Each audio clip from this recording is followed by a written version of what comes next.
You know, that last set could be aptly captioned as opportunities lost, opportunities gained for both sides, huh?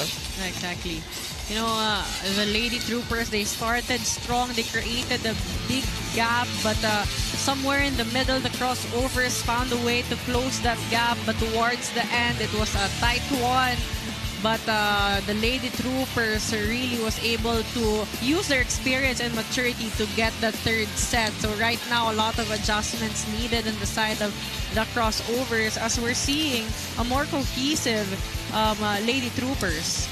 You know, the Lady Troopers looked at the crossover straight in the eye and saying, you know, exactly what Goku said. We're not going to just hold over here. Here are some numbers. In terms of numbers, better production on the side of the Army Lady Troopers. 19 attack points for them. High outing for them in that set against the 18 of the Cheritigo crossovers. 2 blocks of Cheritigo crossovers against the 1 of the Lady Troopers. 2 service aces against 1. And Cheritigo actually committing more errors in 7 against the 4 of the Army Lady Troopers. And now the Lady Troopers getting a second lease on life. Yeah, their tournament did not end just in straight sets. They are alive and kicking. But how much was taken out of them in that third set? Given all the energy that was expended, the anxiety, the tension. But let's see. This is a Kung Fu Reyes is right. You know, this is a veteran team. They won't just... Ganda ng point ni Kung Fu, no? Hindi ko makakalimutan. Alam ko maglaro yan, sabi ko. In the meantime, the referee sorting out the positions. Kung Fu has not really used that many players. In fact, has not used Aragalang, has not used Ea Laure, and even Miley Pat. Okay, our Graham Esber, the Coliseum announcer, says we are underway with set number 4. Quickly scoring is Cheritigo. It's 1-0. Gande again activating the middles here in Rodriguez. Kasi Kagande, no? Ginagamit niya yung mata niya, ang puso niya, di ba? Yung hands niya. Tsaka less energy.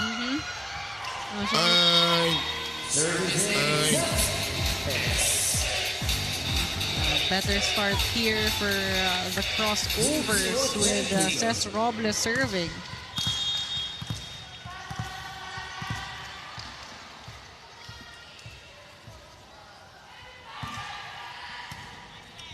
Bautista, Gonzalez, Tobino hits hard.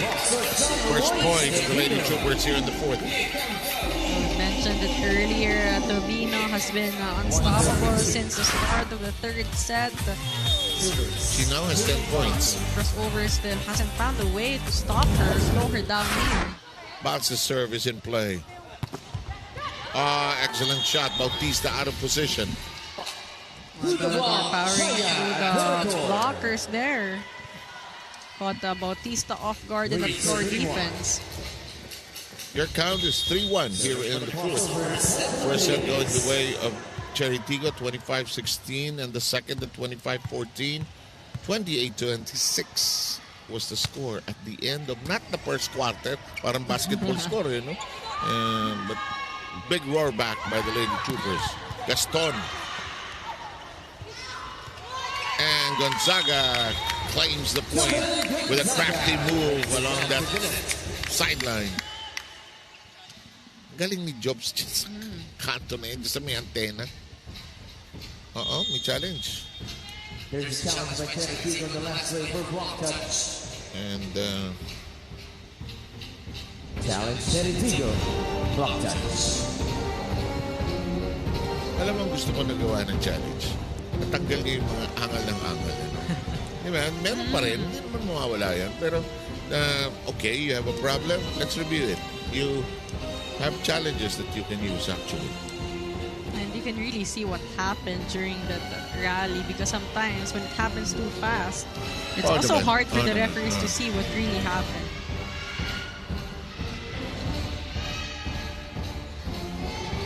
Referee Lopez, our international referee, who's in the perch, waiting for the decision on this one. Kuminsan sa PBL siya yung ano eh. At sa Spikers Turf siya yung head of technical operations, and he also oversees the review of the challenge. Take us through this. Ooh, yes. Meron, no? So the challenge will be successful, ha? Tama ba ako? O hindi?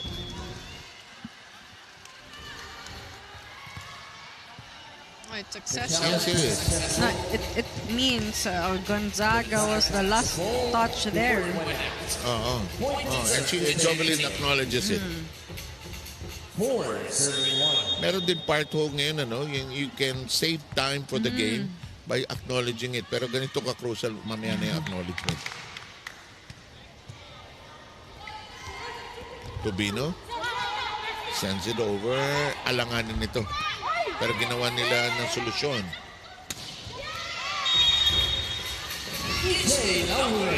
Bench of Lady Troopers want to challenge something. You have to do it quickly, no? Within 10 seconds, actually. Especially if you want to stop the rally. You can actually do it while the play is ongoing. Exactly. Hindi natuloy. Anyway, back in action. Great reaction from Rodriguez.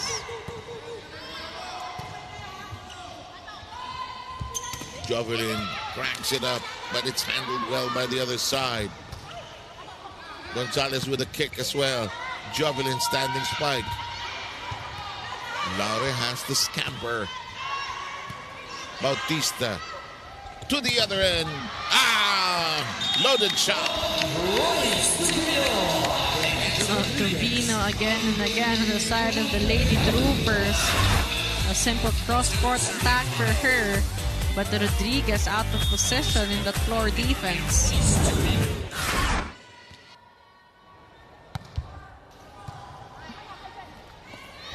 Eto.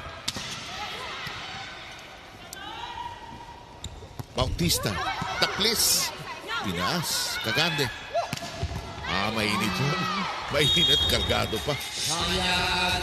Perfect angle there for Shai Adorador. Adorador.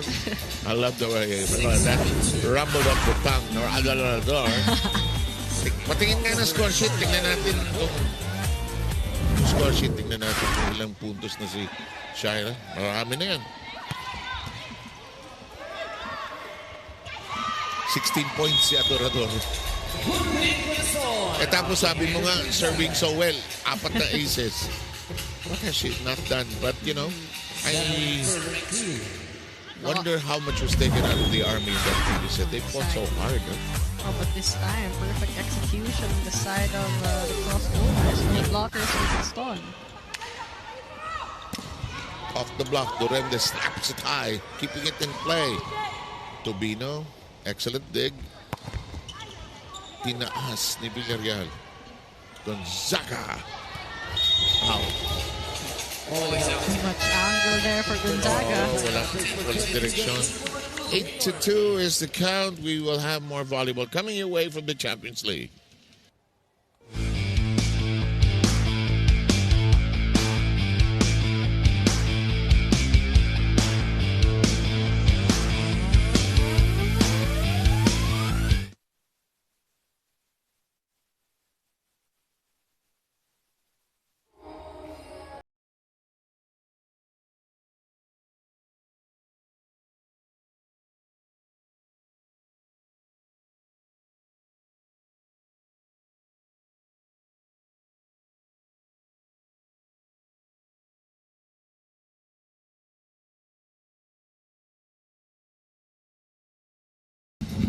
Starting Sunday, the men take over the Rizal Memorial Coliseum. Mas marami ang teams ng boys. Ano, ha? Signal HD, a different look, different team, and some familiar names that we are accustomed to in the Spikers turf.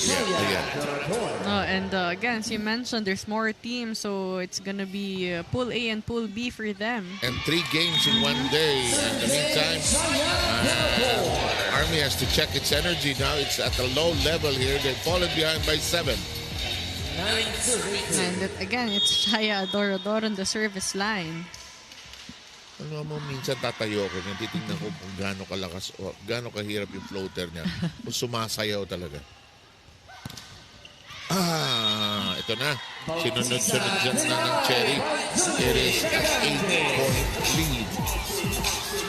Great timing there for Kagande to get the kill block. Ang galing mag-spread ng batter nito si Kagande. No? Ang linis mag-set. Gusto ko sa setter yung feathery touch. Diba? Parang si Michelle Cobb. Yung akala mo in slow motion lagi yung bola. You're a setter, you know this. Yung palalambutin mo yung bola. As they coaches say, iabot mo na lang sa hitters mo yan. Oo. Playable.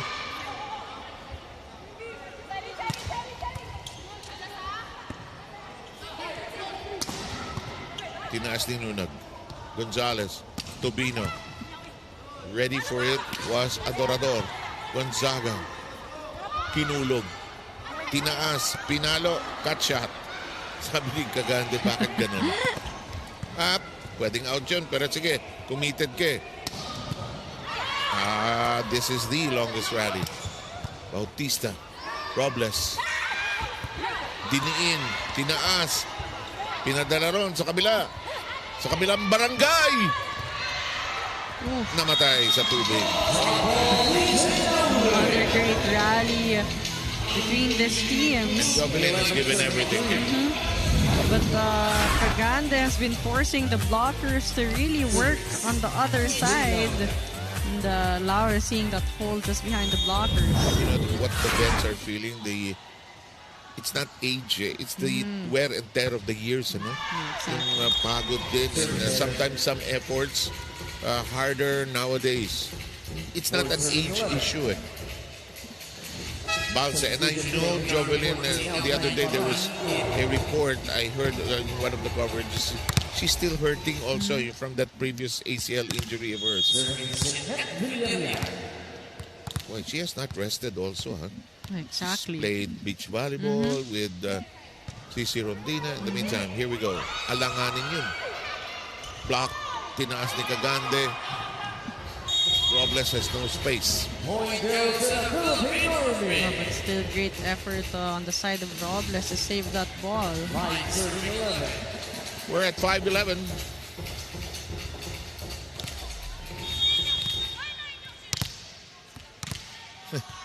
Assistant Sasha Torres is ganun pa rin siya. Nung libero siya dati, ganyan siya kaingay. One-hander by Jobs. Great ball control there. Alam mo kasi pag nag-beach volleyball ka, dalawa lang kayo.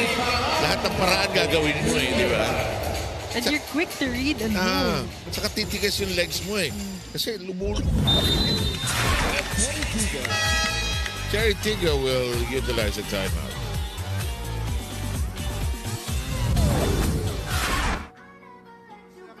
Magbabanggaan tayong dalawa. Ponggay, tumatakbo na to. Late na naman tayo. So, put into place lahat ng ginagalaw natin. Otherwise, okay lang sana kung i-error lang tayo. Problema natin, baka may ma-aksidente sa atin. Pag mali-mali ang galaw natin. Okay? Simple lang ang larong volleyball, huwag niyong pahirapin. Ha? Yung napakasimple lang yan. Go!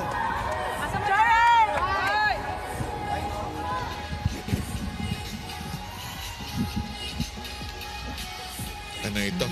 Lead management. Naging problema ng Lady Troopers yan kanina, no? Laki na ng lamang nila. Muntik na silang matalo doon sa third. Buti na lang, nasara nila yung bahay doon. And let's go with Villarreal and her serve. They're down by 5. Oh, hinulugan and it's outside though. Just a fraction. Kagande knew that it was already an overpass. Three blockers was in front of her. Challenge. She was trying to go for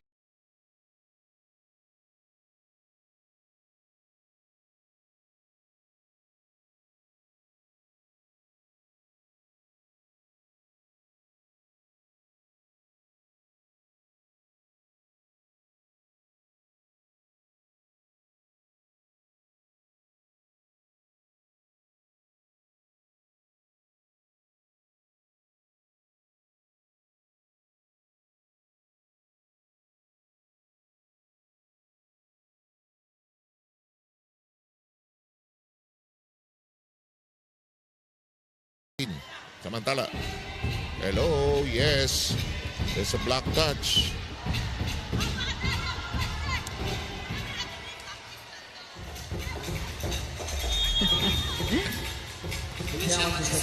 Alam mo, yan ang malaking silbi ng mga assistant coaches. Diba? Kuminsan Sharp sila. eyes there. Oo, sila yung nakakakita eh. Diba? Ang dami mo tinitingnan na head coach eh. 12-6.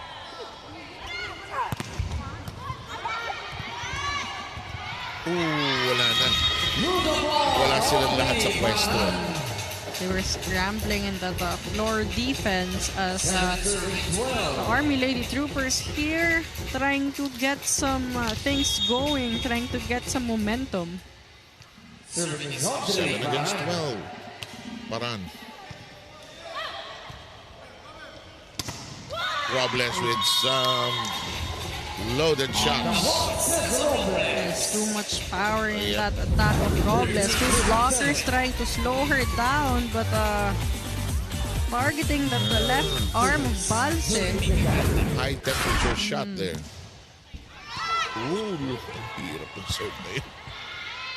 And in the meantime, they give an ace to Kaganda, who makes it now a 7-point lead. Oh, that was actually a great serve for Kagande. A short serve, but a floater. She's not the tallest of setters, but she has an outlook and a demeanor, and she's in control. Huli ka. Tobino caught. Oh, that was read well by the blockers of the crossovers. Rodriguez and Dorador already ready for that attack from Tobino. They're closing the right angle there. Kahit kinapig sa kanan yun, sarado pa rin. And a counter by the Lady Troopers. Gonzalez here, quick to adjust, recognizing that Tobino has two blockers on the left pin, putting her in the right pin this time. Yes. Ganda ng lihis, ano? Too low. Too low. That set was too low. Rodriguez is one of the taller and longer attackers on the side of the crossovers. Ngayon, yan ang fun dyan, yung diskarte as setter. You go back to Rodriguez para makabawi yung tao. Which was the intention, ha? Di ba? As setter, yung thinking mo, bibigay ko uli, up, misread. No, miscue there. Misunderstanding. Kagande was trying to go for a combination play. And to make up for with Rodriguez, actually. But, Gonzalez, however, spoils the party, sending it long. We have a technical time of the second and last one for this set, 16-10.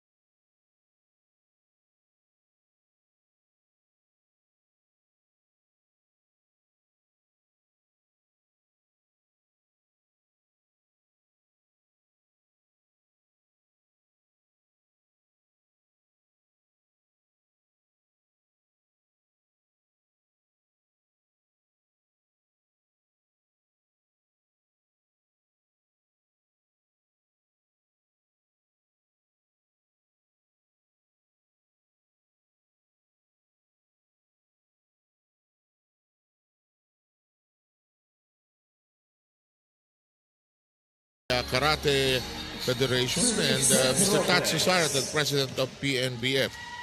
Don't try to spike against these three guys. You will not get anything through.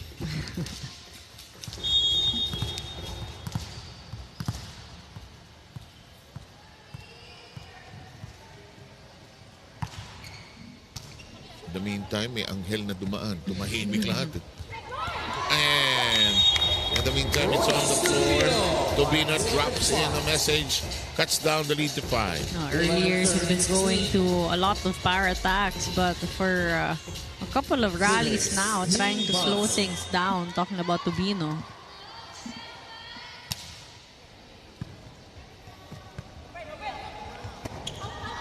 That's long. And that's 2 straight points for the Lady Troopers. Miss hits there by Laure. She was, had the right thing in mind to go to zone 1. Balser, too close to the net. But Cagande has no problems with that.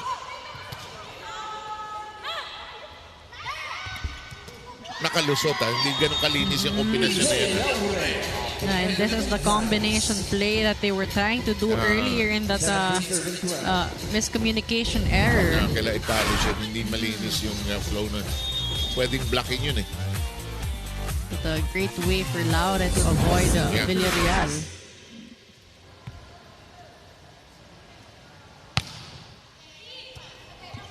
Tubino and Gonzaga at work. Tubino zips it over. One-handed pickup that time. Nunag, long heave by Paran. Gaston hitting it hard. Gonzaga, soft stuff. And it lands cleanly. Gonzaga has been going to the zone again and again. The reason why Cagande actually read that well but was a bit late in trying to go for that ball. And Tubino and company could stage a rally here. Their own version. 13-17 here. Robles. Tinalo. Diniinan ni Adorador. So right now the crossovers has been going for power attacks, powering through the blockers. Shara Adorador already with 18 points, anchored on 14 attacks. All-around game so far for Adorador. Look at this. Gonzalez, look at the disappointment. Nalunod yung bola, nalunod yung player. That didn't work. 6-point lead. We glide into a timeout by the Lady Troopers. Yan na naman tayo, nag-abot sa'yo. Sayang na sa akin na dapat, oh. Ano mo? Ano yun? Okay. Okay na. Say, focus mo tayo, ano? Okay lang, wala na yun. Bye. Let's go.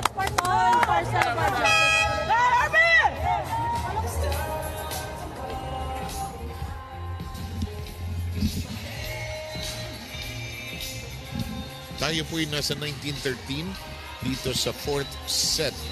Humaba po ang journey na ito dahil ang 3rd set, ang final score dyan, 28-26. Nanaig ang Lady Troopers, hindi gumibap kahit na wala yung lamang sa kanila. And we have said the name of Shaya over and over here today, ayan. Oh, that's because she's been playing so well again. She's been serving well. Her attacks has been on point. A lot of variety in her attacks. Gaston makes it count and we arrive at 20.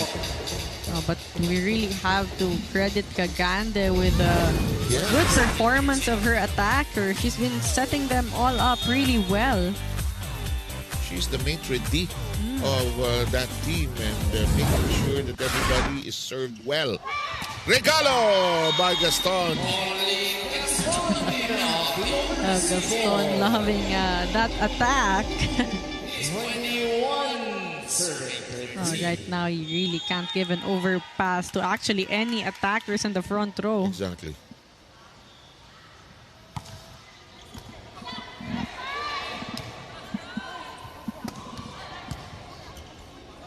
Tubino scampering for position. She was out of sorts. That's why she was hustling for it.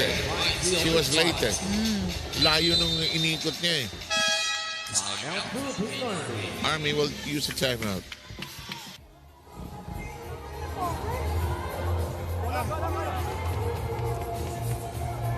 Nawala na lang. Pasa. Sayang. Kaya pa yan. Ano lang? Isa-isa na. Go. Eh, pangat score!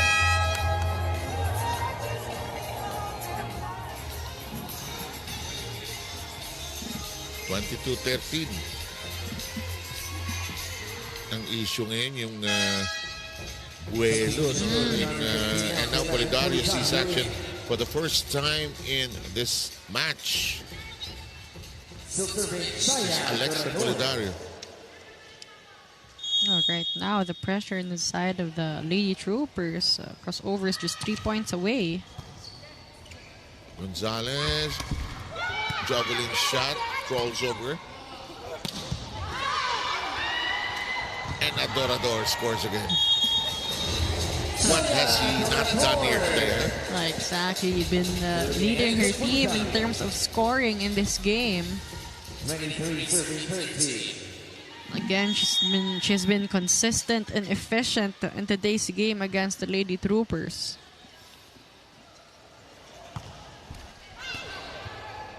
Her shot crawls over the net. Gonzaga, there's a whistle. Net touch on Laure. 14 serving 23. Chance here for the Lady Troopers to close this big gap, but Crossover is in a very comfortable position right now. Oof. And may regalo pa. And we arrive at match point. Again, the second time that the Crossovers have arrived here. They were there in the third set, but it was not going to happen there. And long, one match point save. At this point, the Lady Troopers has to play perfect volleyball. No room for errors for them. Oh, one mistake you die. You know?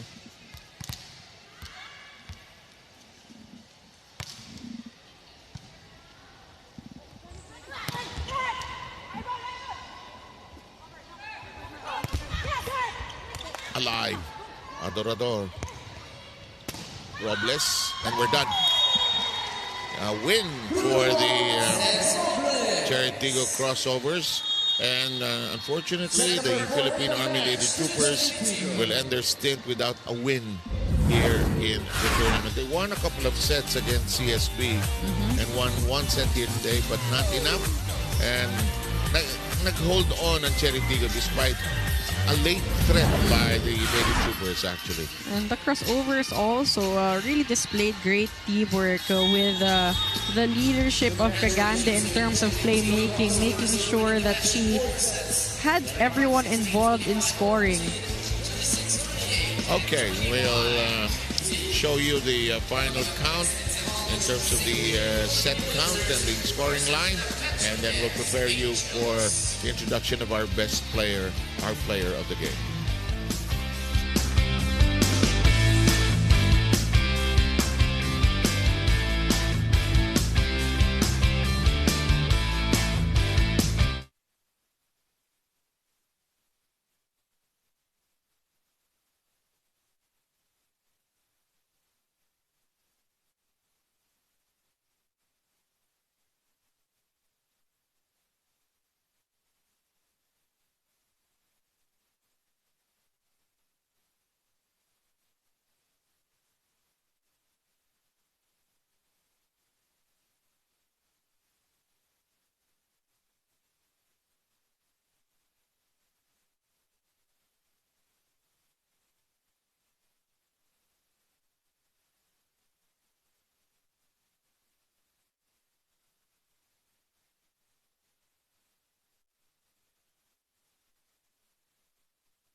Yan ang scoring line natin. Final count in favor of Cheritigo.